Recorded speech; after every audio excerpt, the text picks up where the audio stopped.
Faut-il investir dans ST Microelectronics? C'est ce qu'on va regarder ensemble dans cette vidéo. Pensez à vous abonner à la chaîne et activer la cloche si ce n'est pas déjà fait. On commence tout de suite avec le cours du spécialiste français des semi-conducteurs. Donc on voit que on fait du surplace, hein, quasiment depuis 2020. Et là, la trajectoire n'est pas engageante, hein. On est sur quand même quelque chose de baissier depuis 2024. La publication de cette semaine a été plutôt mal reçue. On a décroché, on continue la chute le lendemain. Donc là, ça sent pas très bon pour ST Micro. On va aller regarder ce qui se passe du côté du chiffre d'affaires. Donc on est sur une décroissance en rythme annualisé. La médiane, c'est 7 sur 10 ans, donc c'est plutôt une forte croissance.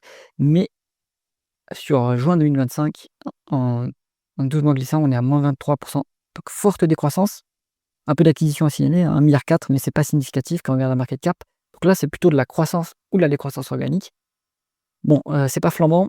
Le problème de ST Microelectronics, c'est qu'ils sont très orientés sur l'automobile et malheureusement, c'est un secteur qui est en difficulté, en Europe en tout cas. Donc là, bon, le seul point rassurant qu'on voit, c'est que ça décroît moins vite que sur mars 2025. Donc peut-être qu'il y a une lueur d'espoir ici, mais bon, pour l'instant, ça reste, très, très difficile, hein. Donc bon, le semi-conducteur, on le sait, c'est cyclique. Toutefois, pour ST Microelectronics, il y a quand même le double effet qui se coule de cyclicité du secteur lui-même et cyclicité des clients, donc ça impacte complètement l'entreprise. Logiquement, si on fait de la décroissance, les taux de marge sont en baisse, donc c'est ce qu'on voit. Alors il y a eu une forte poussée pendant, voilà, hein, 2020, 2022, enfin 2020, 2021, 2022. Qu'est-ce qui s'est passé? Et c'est d'ailleurs ce qu'on voit sur le chiffre d'affaires ici. On a eu les, ruptures de chaîne d'approvisionnement des semi-conducteurs, hein, puisqu'ils viennent principalement d'Asie et donc ça a renchéri le coût des semi-conducteurs et donc ça a fait des marges, monter le chiffre d'affaires et les marges des fabricants de semi-conducteurs en Europe, notamment ST Microelectronics. Donc là, ils en ont bien profité. Toutefois, quand on regarde maintenant les taux de marge, ça suit l'évolution du chiffre d'affaires. Maintenant, on est complètement, en chute libre, hein, sur les taux de marge, donc il n'y a pas de miracle. Et effet ciseau négatif, donc on a eu l'effet ciseau positif ici, avec la croissance. Effet ciseau négatif, tac, on revient. Donc on a un taux de marge qui, toutefois, reste au-dessus de ce qu'il y avait, ce qu'il y a eu au début de la décennie, hein, ce qu'il y a eu il y a 10 ans. On est proche de la médiane à 38. Donc là, on est à 36, on est proche de la médiane qu'à 38. Bon, en fait, ça va, hein, c'est pas non plus la panique complète, hein. Le taux de marge d'EBITDA, il est pareil, même trajectoire, toutefois, il est beaucoup plus haut qu'il y a 10 ans. Donc ça, c'est plutôt rassurant, en fait, hein. Il y a eu des gains d'efficience opérationnelle et en fait, ici, ça, c'est d'exceptionnel. Je pense qu'il faut pas tenir compte de cette forte hausse et là, on est pile sur la médiane et je pense que c'est le niveau correct pour évaluer ST Microelectronics. Donc moi, je pense que c'est quand même, finalement pas si mal que ça, hein, et c'est qualitatif, je pense, d'un point de vue opérationnel. Le taux de marge net, lui, est pareil, hein, il est bien plus haut qu'il y a 10 ans. On est quand même assez loin de la médiane toutefois maintenant et ça chute, assez fortement. Si on regarde en free cash flow, ça va peut-être mieux. Non, ça va pas beaucoup mieux. Les free cash flow, ils sont même nuls, sur les 12 mois glissants à juin 2025. Donc bon, voilà, un tableau plutôt mitigé sur les marges. Je pense que s'il y a une reprise de l'activité, ça devrait s'établir correctement. Pour l'instant, pas plus d'informations sur la reprise d'activité. Ça va dépendre du cycle des clients, donc l'automobile, pour l'instant, c'est plutôt compliqué. Bon, après voilà, on peut pas, non plus dire que le management, est à côté de la plaque, hein.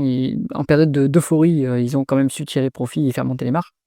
Maintenant, le cycle se retourne, c'est la sanction. Bon, c'est pas pour autant que c'est complètement le naufrage, donc c'est pas si mal. On va regarder maintenant la conversion des bénéfices nets en free cash flow. Donc on a malheureusement pas beaucoup de free cash flow comparé aux bénéfices nets, moitié moins, hein, presque. Donc ça, c'est malheureusement pas encourageant. Est-ce que l'entreprise est BFR négatif? Non, BFR positif et ça se dégrade? Oui, ça se dégrade depuis 10 ans. Maintenant, on est à 6,250 milliards de variations positives du BFR en cumulé.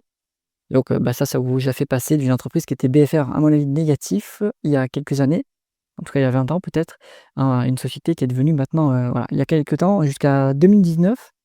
Non, c'était ici, pardon. Hop. Non, on n'a jamais été BFR négatif, mais on avait un BFR beaucoup plus faible que ça avant. Et là, ça devient de plus en plus défavorable. Alors, d'où est-ce que ça vient? Est-ce que ce sont les délais clients qui ont augmenté? Est-ce que ce sont les délais fournisseurs qui se sont raccourcis? Est-ce que c'est le stock qui s'accumule, qu'il faut financer? Il faut aller voir ça dans le tableau de trésorerie. Toujours est-il que ça impacte les cash flows opérationnels, évidemment, et à des dépenses en capital constante, les free cash flows. Est-ce que l'entreprise continue d'investir, de faire autant de dépenses en capital qu'avant? On va regarder. Donc ici, je remets free cash flow, hop. On accélère la dépense en capital depuis 2021. pourquoi est-ce qu'on fait ça alors qu'il y a plus de croissance? En tout cas cycliquement. Alors peut-être qu'ils voient un cycle de croissance qui reprendra bientôt et qu'ils ont vu au-delà de la décroissance actuelle et si c'est le cas, et ça a du sens et il faudra avoir les capacités de production qui soient prêtes pour délivrer au moment où le cycle repartira. Donc c'est peut-être, pas bête. Moi, j'y connais pas assez en cycle des semi-conducteurs, mais je pense que le management, lui, est compétent. Ils ont surdimensionné, en termes de capacité. Pour l'instant, c'est pas très utile, mais ça reviendra potentiellement à un moment donné. Donc c'est pas bête si ça délivre ses fruits.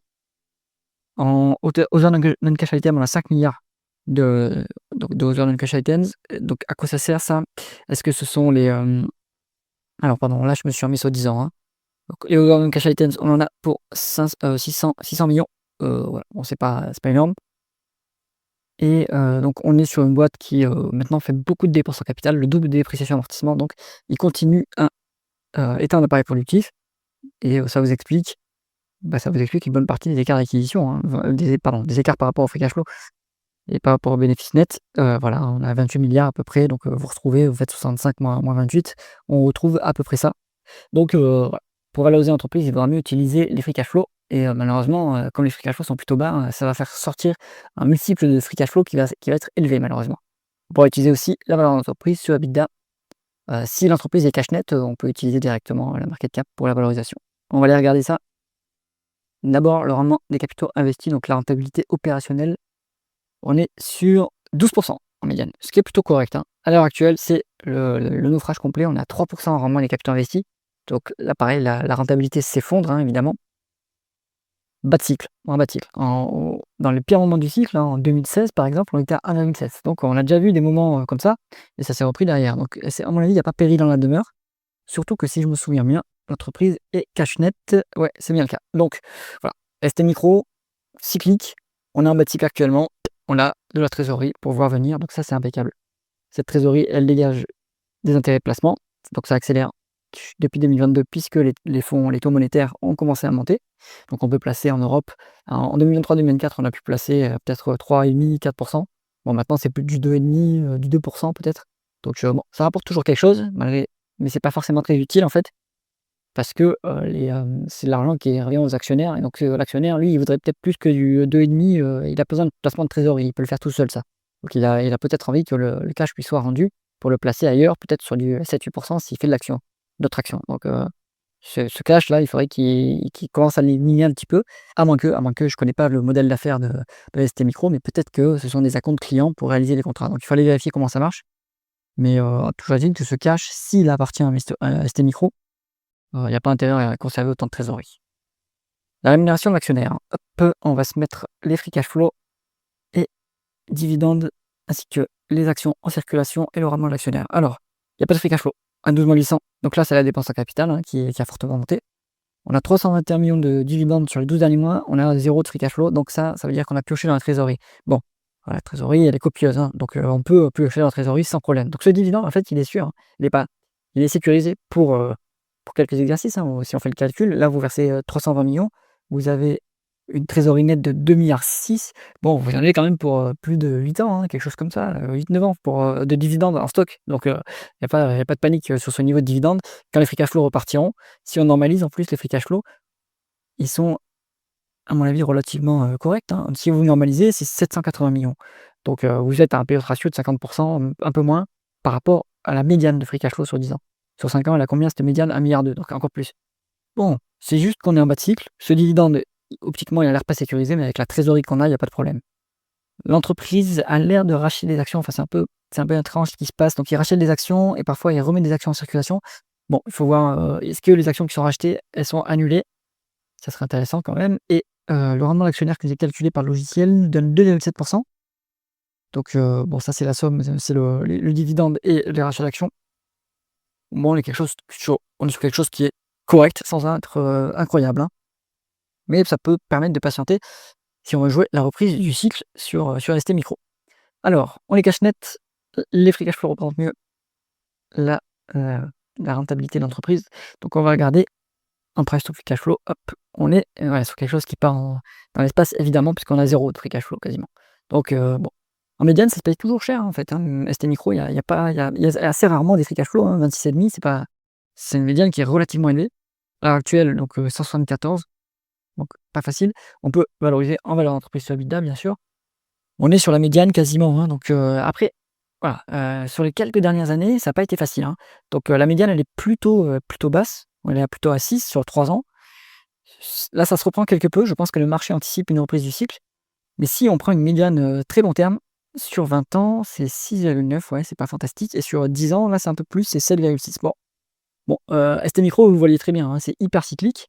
Donc si on place ici, donc en euphorie, en excès, on va dire, on peut aller, sur 17 évidemment, mais ça c'est complètement ça c'est exceptionnel, hein, c'est, rupture de chaîne d'approvisionnement et cetera. Je suis pas sûr qu'on revoie ce contexte-là.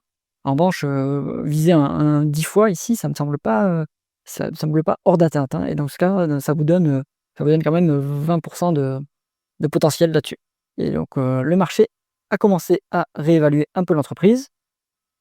Bon, alors c'est pas forcément ça. C'est que comme le cours a décroché, le multiple lui, en fait le cours a non pardon, c'est le cours a décroché, mais le multiple monte. Ça, c'est parce qu'en fait, le free cash flow et l'EBITDA a baissé cycliquement, donc ça fait monter le multiple.